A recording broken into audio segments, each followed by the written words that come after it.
தமிழகத்தில் தலைசிறந்த பொறியியல் கல்லூரி அருள் தரும் VPMM இன்ஜினியரிங் கல்லூரி அண்ட் டெக்னாலஜி. தரமான படிப்பு, உடனடி வேலை வாய்ப்பு. Admissions open. தென்னிந்தியாவிலிருந்து, குறிப்பாக தமிழ்நாட்டிலிருந்து ஒரு பிரதமர் உருவாக வேண்டும் என அமைச்சர் ஆதவ் அர்ஜுனா தெரிவித்திருந்த நிலையில் இது குறித்து பல்வேறு பகுதிகளைச் சேர்ந்த மக்களின் கருத்துக்களை மக்கள் குரல் பகுதியில் பார்க்கலாம். தமிழ்நாட்டிலேருந்து வந்தால் பிரதமராக வந்தால் கண்டிப்பாக நல்லது தானே.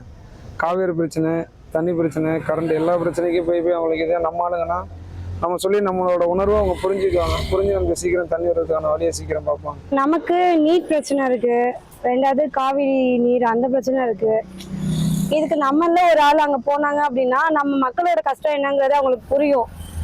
அப்போ அதுக்கான சொல்யூஷன் அவங்க எதாவது பண்ண முடியும், நமக்கு என்ன ஹெல்ப் பண்ண முடியுங்கிறத அவங்க பார்த்து பண்ணுவாங்க. அதாவது தென்னிந்தியாவில் பிரதமர் வரணும்னு ஆசைப்படலாம். ஆனால் இவங்க கிட்டேருந்து ஒரு மேல் சபை உறுப்பினர் வந்தாங்க, அதே இவங்களால வச்சுக்க முடியல, காங்கிரஸ் கொடுத்துட்டாங்க. பழங்காலமாக காங்கிரஸ் இப்போ தவமாக இருக்காப்புல ராகுல் காந்தி பிரதமர் ஆகணும்னு. அவர் எப்படி இவங்களை கூட்டணியில் இருந்துட்டு இவங்களை பிரதமராக விடுவார்? விடமாட்டார். அவர் தான் பிரதமராக ஆசைப்படுவார். அவர் தான் வேண்டிய ரொம்ப நாளாக எதிர்பார்த்துட்டு இருக்காரு. மீண்டும் பிரதமர் வாய்ப்புனா அது ராகுல் காந்திக்கு இருக்க வாய்ப்பு உண்டு. தமிழ்நாட்டில் ஆசைப்படலாம். ஆனால் அது விஜய் இவர் என்ன சொல்றதுன்னா, விஜயை பெருமைப்படுத்துறதுக்காக அவரை ஆசை கூட்டணியில் இவர் கூட இருந்துக்கிட்டு அவரை பெருமைப்படுத்தி பேசுகிற மாதிரி பேசுகிறாரு, தவிர சாத்தியமில்லாத விஷயம். தமிழ்நாட்டில் எல்லா கெப்பாசிட்டியும் இருக்குது, எஜுகேஷன் எல்லா க்ரோத்தும் நம்மகிட்ட இருக்குது.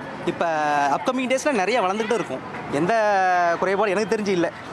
இப்போ அப்கமிங் டேஸும் பார்க்குறோம், இப்போ ஃபர்தராக இதுக்கு முன்னாடி இந்த நாட்களையும் பார்க்குறோம். கண்டிப்பாக பிரதமர் இல்லை, இந்த நாட்டில் இல்லை மற்ற நாட்டிலையும் வரவும் வாய்ப்பு இருக்குது. அந்த மாதிரி தான் இருப்பாங்க, இருக்கணும். ஆக்சுவலி நம்ம ஒரு பிரதம மந்திரி ஆகிறது பெருசு இல்லை. அதுக்கு இந்த தேசிய நீரோடையிலையும் தேசிய ஒற்றுமையிலையும் ஒருமைப்பாடுலையும் அந்த தேசிய நீரோடையில முதல்ல கலக்கணும். இறையாண்மைக்கும் ஒற்றுமையோட இந்தியன் கான்ஸ்டியூஷன் என்ன சொல்லியிருக்கோ அதை முதல்ல பேஸ் பண்ணி தான் இவங்க உள்ளர போகணும். பட் ஆனால் தமிழ்நாட்டில் இதுக்கெல்லாம் ஒரு தடையை போட்டுட்டு நான் ஸ்ட்ரைட்டாக பிரதம மந்திரிக்கு தான் போவேன்னா இட்ஸ் கொஞ்சம் காமெடியாக இருக்குது. அமைச்சர் அதை கொஞ்சம் பேசியிருக்கிறதுக்கு முன்னாடி முதல்ல நான் ஒரு தமிழனை தாண்டி முதல்ல ஒரு இந்தியன், அதுக்கப்புறம் ஒரு தமிழன் அவர் நிரூபிச்சு பேசியிருந்தா இப்போ அவரோட பேச்சுகள் இங்கே விமர்சனம் வர்றதுக்கு வாய்ப்புகள் இல்லை. ஆனால் நல்ல விஷயம் தான், யார் வேணாலும் பிரதமர் ஆகலாம். தமிழ்நாட்டிலிருந்து எல்லாம் வரணும்னு தான் எங்களுக்குலாம் ஆசை. பிரதமராக வந்தால் தான் நல்லது. இல்லை, தமிழ்நாட்டிலிருந்து வரணுமில்ல, எல்லாமே வட இந்தியா பக்கமே இருக்கிறாங்க. தமிழ்நாட்டிலிருந்து வரணும்னு நம்மளோட ஒவ்வொருத்தருக்கு ஒரு ஆசை, அவ்வளோதான் சார். தென்னிந்தியாவிலிருந்து குறிப்பாக தமிழ்நாட்டிலிருந்து பிரதம மந்திரி வரணும்னா அவர் இந்தியா பிறகும் பிரபலமாக உள்ள நபராக இருக்கணும், அரசியல் அனுபவம் உள்ள ஆளாக இருக்கணும், வெளியுறவுத்துறையில் ரொம்ப அனுபவம் உள்ள ஆளாக இருக்கணும், உலக நாட்டு தலைவர்களுக்கு தெரிஞ்ச தலைவராக இருக்கணும். அப்படிலாம் இருந்தால் வர வேண்டிய சாத்தியம் உண்டு. இந்த ஸ்டேட்லேருந்து வந்துட்டாங்க, நம்ம ஸ்டேட்லேருந்து போகும்போது நம்மளையும் புரிஞ்சுக்கிட்டு நம்ம ஆட்களாக போகும்போது நல்லா தான் இருக்கும்.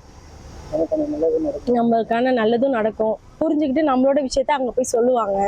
அப்படிங்கிறப்ப நல்லது தான். பிரதமராக வர்றதுக்கு ஒன்றும் பிரச்சனை இல்லை, வந்தால் நல்லதாக இருக்கும். தமிழ்நாட்டில் மட்டும் இல்லை, இந்தியாவில் கூட ஒரு மாற்றம் வரலாம். தமிழ்நாட்டிலேருந்து ஒரு பிரதமர் உருவாகலாம். காமராஜர் காலத்தில் காமராஜர் ஒரு பிரதமராகக்கூடிய வாய்ப்பு இருந்துச்சு. அப்போயே பார்த்தீங்கன்னா தமிழ்நாடு ஒரு தமிழன், இந்தியா ஒரு தமிழன் ஆள ஒரு வாய்ப்பு இருந்துச்சு. அது கொஞ்சம் மிஸ் ஆகி போச்சு. இப்போ நடக்கக்கூடிய காங்கிரஸ் தவிர்க்கக்கூட கூட்டணியில் இருக்கிறதுனால வருங்காலத்தில் ஏதாவது பார்த்தீங்கன்னா மாற்றங்கள் ஏற்பட்டு இளைஞர்கள் ஒருவேளை இளைஞர்கள் புதிய பிரதமர் புதிய கட்சியை தேர்ந்தெடுக்கிற நிலைமையில வேறு கட்சி கூட ஒரு புதிய தமிழர் ஒருத்தர் பார்த்தீங்கன்னா பிரதமர் ஆகிறதுக்கு வாய்ப்புகள் இருக்குதான். இப்போ உள்ள மக்கள் தொகைக்கு ஏற்ப மறுவரை செய்யும் பொழுது நமக்கு பாராளுமன்ற உறுப்பினர்கள் குறைவாகத்தான் வருவார்கள். எனவே வட இந்தியாவில் அதிகப்படியான 500க்கும் மேற்பட்டவர்கள் வட இந்தியா பகுதியில் தேர்வு செய்யும் பொழுது பிரதமர்கள் வட இந்தியாவில் தான் வருவதற்கான வாய்ப்பு அதிகம் இருக்கிறது. தென்னிந்தியாவை பொறுத்தளவில் அது தமிழ்நாட்டிலிருந்து வருவதற்கான வாய்ப்பு என்பது மிக மிக குறைவு என்பதுதான் யதார்த்த சூழ்நிலை. தென்னிந்தியாவிலிருந்து வருகிற பிரதமரா, வட இந்தியாவிலிருந்து வருகிற பிரதமரா என்பது அல்ல இன்னைக்கு நிலைமை. பிரதமர் இந்திய தேசத்திலிருந்து எந்த மூலையிலிருந்து வந்தாலும் இந்திய தேசத்தில் இருக்கக்கூடிய மக்களுக்கு என்ன செய்கிறாங்க, என்ன கொள்கையின்படி இருக்கிறாங்கன்றது தான் இன்றைக்கி $1 மில்லியன் கொஸ்டினாக இருக்குது. ஏற்கனவே ஒரு வாய்ப்பு நம்மளுக்கு வந்தது. ஐயா GK மூப்பனாருக்கு நெருங்கி வந்தது ஒரு வாய்ப்பு. அது எதிர்பாராத விதமாக அது கைகூடி வரல. வந்தால் நல்லா இருக்கும். ஆனால் ஒன்றும் உத்தரப்பிரதேசத்துக்கு தான் அந்த வாய்ப்பு தொடர்ச்சியாக சுதந்திரம் கிடைச்சதுலேருந்து கிடச்சிக்கிட்டு இருக்குது. ரெண்டாவது பிரதமர் நரேந்திர மோடிக்கு குஜராத்தில் கிடச்சிருக்குது. தென்னிந்தியாவுக்கு தேவகவுடா கிடைச்சாரு. அதேமாரி தமிழ்நாட்டுக்கு ஒருத்தர் வந்தால் சிறப்பாக இருக்கும்ன்றது எதிர்பார்ப்பு, மக்களுடைய எதிர்பார்ப்பு. தென் தமிழகத்தில் தலைசிறந்த பொறியியல் கல்லூரி அருள் தரும் VPMM இன்ஜினியரிங் கல்லூரி அண்ட் டெக்னாலஜி. தரமான படிப்பு, உடனடி வேலை வாய்ப்பு. Admissions open.